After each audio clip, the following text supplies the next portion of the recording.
Doctor Bidhanchandra রায়ের স্মৃতিতে তৈরি হয়েছিল বিধান শিশু উদ্যান।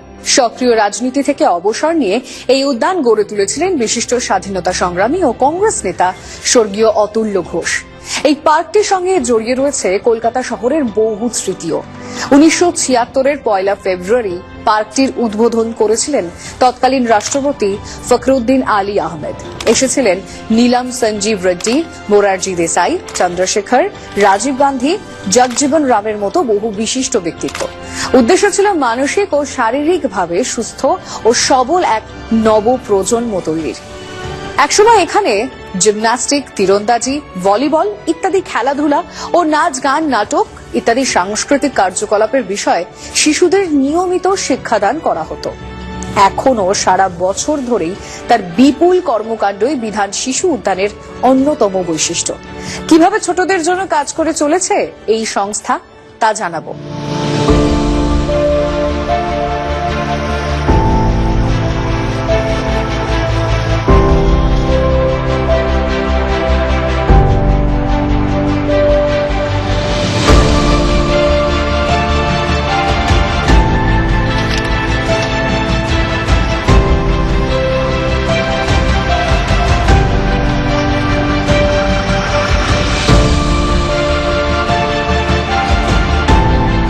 বিধান শিশু উদ্যান, যার ভাবনা চিন্তা নিয়ে যিনি এই সংস্থার প্রাণপুরুষ শ্রী অতুল্য ঘোষ, বিশিষ্ট জননেতা, তারই সমস্ত স্বপ্নের বহিঃপ্রকাশ হচ্ছে বিধান শিশু উদ্যান। আমরা আজ এই যে বিধান শিশু উদ্যানে আমরা বসে আছি, এর যাত্রা শুরু হয়েছিল 1976 সালের 1 ফেব্রুয়ারি।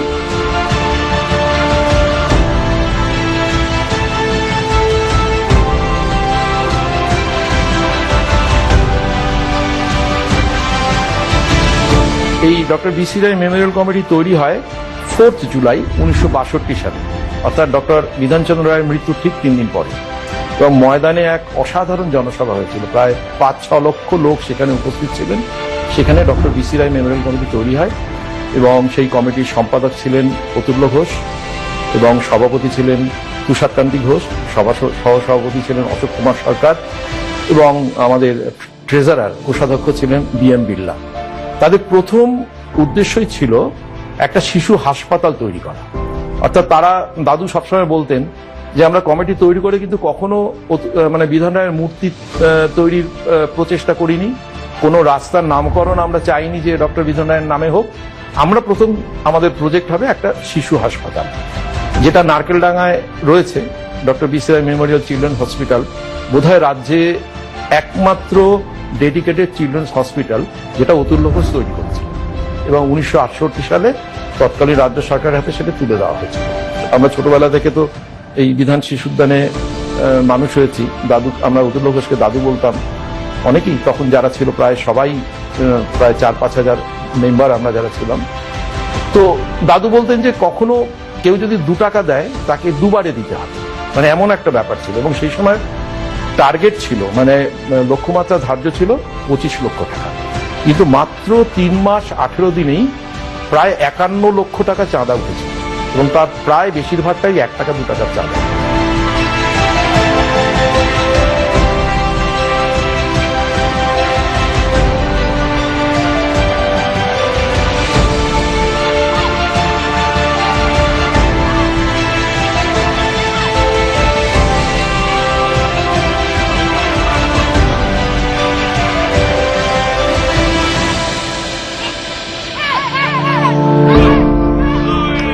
যেমন হাসপাতালটা তৈরি করার চিন্তা ভাবনা হয়েছিল যে অসুস্থ বাচ্চাদের কথা চিন্তা করে, তারপরে ভাবনা চিন্তা আসে যারা সুস্থ সবল বাচ্চা রয়েছে তাদের জন্য কি করা যায়।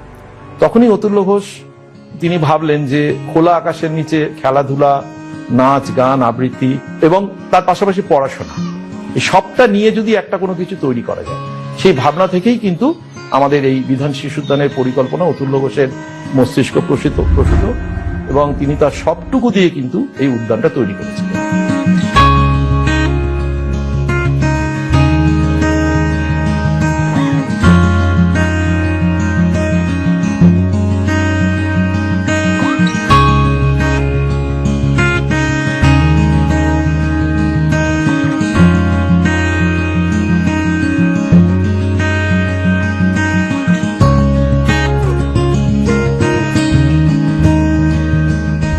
সালে এর উদ্বোধন হয়েছিল। পথ চলা শুরু, আগামী বছর 1 ফেব্রুয়ারি আমরা 50 বছরে পদার্পণ করতে চলেছি। সবচেয়ে বড় কথা হচ্ছে এই যে বিধান শিশু দাদু যখন উনি যখন শুরু করেছিলেন, তখন উনি 14 বছর অবধি সমস্ত কিছু অবৈতনিক করেছিলেন। কারণ আমাদের সংবিধানে কিন্তু বলা ছিল যে 14 বছর অবধি যে তাদের বয়স পর্যন্ত যত ছেলে মেয়ে দেশের আছে তাদের সবকিছু শিক্ষা অবৈতনিক।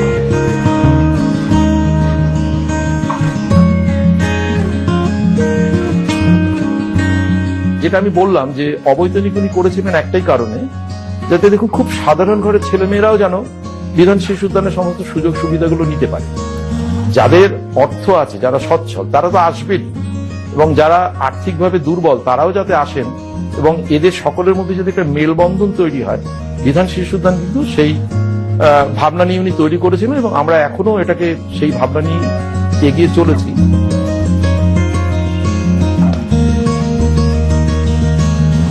তবে ইদানিং যেটা যুগের সঙ্গে যেটা তাল মিলিয়ে যে আরো দু একটা নতুন খেলা আমরা ইন্ট্রোডিউস করেছি এখানে, রোলার স্কেটিং এবং ক্রিকেট, সেখানে আমাদের কিছু অর্থ নিতে হয়।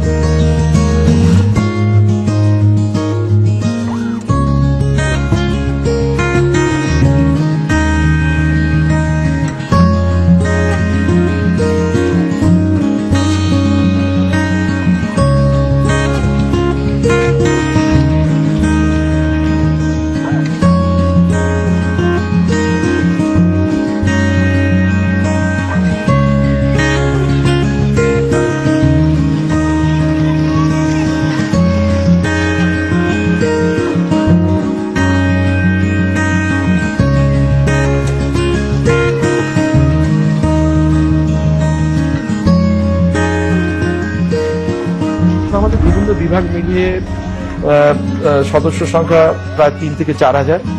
এর পাশাপাশি আমরা তৈরি করেছি অতুল্য ঘোষ ইনস্টিটিউট অফ ল্যাঙ্গুয়েজেস, সেখানে প্রায় 11টা বিদেশি ভাষা শেখানো হয়, অত্যন্ত সামান্য খরচে সেটা করা হয়। তো সেটাও আমাদের খুব সুন্দরভাবে চলছে। এগুলো হচ্ছে এই ইনস্টিটিউট, যেটা আমি বললাম অতুল্য ঘোষ ইনস্টিটিউট অফ ল্যাঙ্গুয়েজেস, এটা পরবর্তী সময় আমরা তৈরি করেছি। এটা শুরু হয়েছে 2010 সাল থেকে। রবীন্দ্রনাথ ঠাকুরের মুক্তধারা যে নাটক তোমরা জানো, সেই মুক্তধারা নাটকের একটি গান, যেটাকে আমরা কবিতার মতন করে ভয়েস ট্রেনিং এর জন্য যেটা আমরা করি, আমি এক লাইন করে বলবো, তোমরা আমার সঙ্গে প্রত্যেকে সেই তাল লয় একরকম রেখে সেটা বলবে। নমযন্ত্র নমযন্ত্র নমযন্ত্র নমযন্ত্র,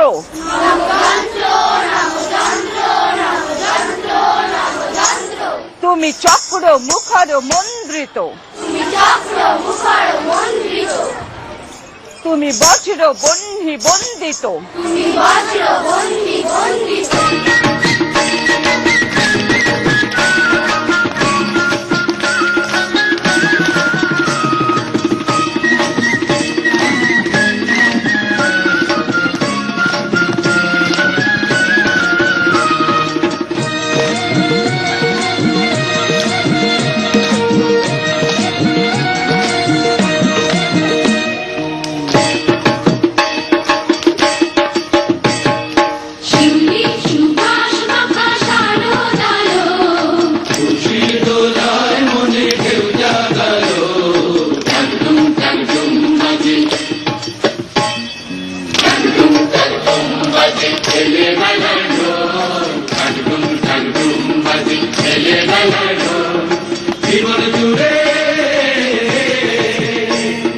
জীবন জুড়ে শত শত পাখির কলরব, এলো রে পুজো এলো, এলো রে পুজো এলো, এলো রে পুজো এলো, এলো রে পুজো এলো।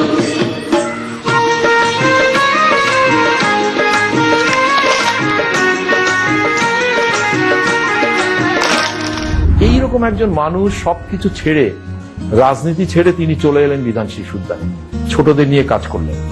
সবার আগে তৈরি করলেন একটা হাসপাতাল, এবং তারপরে এই শিশু উদ্যান, খোলা আকাশের নিচে ছেলেমেয়েরা ছোটরা খেলবে, বড় হবে। এই যে ভাবনাটা, অর্থাৎ একটা বলতে পারি আমি একটা রূপান্তর, রাজনীতির একটা উচ্চ আসন, যেখানে ধরুন সেই মায়ার উচ্চ আসনে থাকার তো খুব স্বাভাবিকভাবেই একটা মোহ থাকে, মোহ তো মানুষকে ঘিরে ধরে। সমস্ত কিছু কাটিয়ে, ক্ষমতার মোহ বলুন, সবকিছু কাটিয়ে তিনি সবকিছু ছেড়ে এসে বিধান শিশু উদ্যানের ছোট ছোট হাজার হাজার ছেলে মেয়েদের উনি দাদু হয়ে উঠতে পেরেছেন। এটা হচ্ছে সবচেয়ে তার সার্থকতা।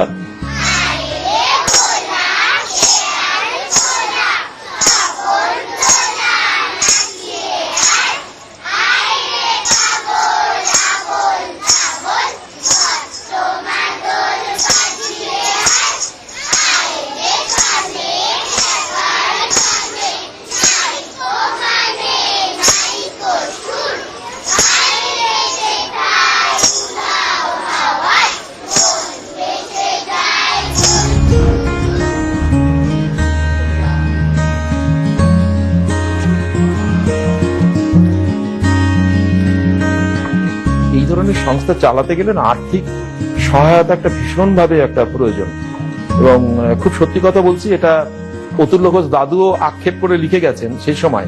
মানে উনি তো 86 সালে চলে গেছেন, তার আগেই উনি অনেকবার লিখেছেন যে আমাদের একটা দুর্ভাগ্য যে কোন সরকারই, রাজ্য সরকার বা কেন্দ্রীয় সরকার, কোন সরকারই আমাদের কখনো কোনো সাহায্য করেননি।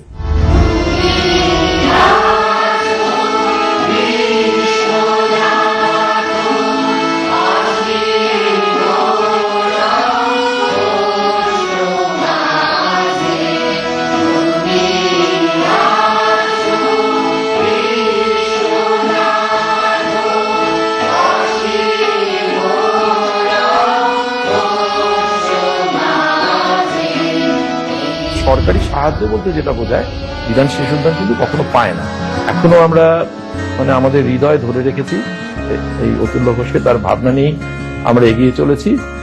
আমরা চেষ্টা করছি যতটা পারা যায় আমাদের সামর্থ্যের মধ্যে দিয়ে এগিয়ে যাওয়া, এবং ভবিষ্যতে বহু পরিকল্পনা রয়েছে তার ভাবনা চিন্তাকে নিয়েই। এইভাবে আমরা এগিয়ে যাব সকলের আশীর্বাদ, ভালোবাসা নিয়ে।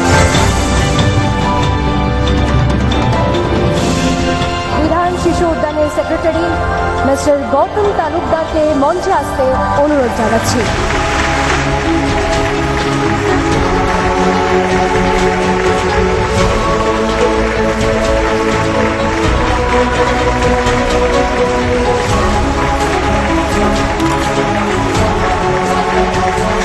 জানাবো আরো একটি সংস্থার কথা, কিন্তু তার আগে একটা ছোট্ট বিজ্ঞাপন বিরতি।